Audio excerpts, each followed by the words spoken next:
Loki 2017 மாநகரம் படத்து மூலமாக அறிமுகமாகி கார்த்தி வச்சு கைதி படத்தை டைரக்ட் பண்ணி 2019 தளபதி விஜய்க்கு முன்னாடியே பார்த்தீங்கன்னா படத்தை ரிலீஸ் பண்ணி கைதின்ற படம் பிளாக் பஸ்டர் மூவியாக ஆகும்பொழுது பிகிலுக்கே ட்ரகிள் கொடுத்த தருணம் அது. தளபதி வச்சு பார்த்தீங்கன்னா 2021 மாஸ்டர்னு ஒரு படத்தை எடுத்து தளபதிக்கு நிகராக பவானின்னு கேரக்டர் உள்ளே இறக்கி படத்தை சக்ஸஸ்ஃபுல்லாக ரன் பண்ணிட்டாரு. அப்படியே இந்த பக்கம் பார்த்தா கமலஹாசனோட பெரிய ஃபேனு தான் லோக்கி.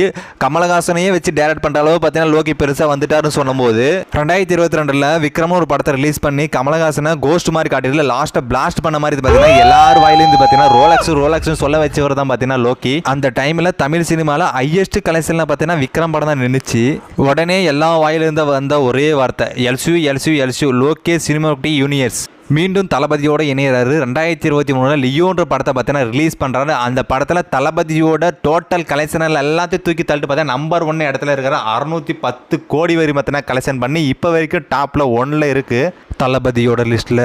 லோகேஷ்க்கு அடுத்த கட்டம்னா சூப்பர் ஸ்டார் வச்சு எடுக்கிற படம் தான் பார்த்தீங்கன்னா கூலி. அந்த படத்துக்கு டைரக்ட் பண்ணியிருக்கிறதா லோகேஷ் கனகராஜ். அந்த படம் சக்ஸஸ்ஃபுல்லாக வரும்னு சொல்லிட்டு நான் வேண்டிக்கிறேன். Happy birthday Lokesh Kanagaraj.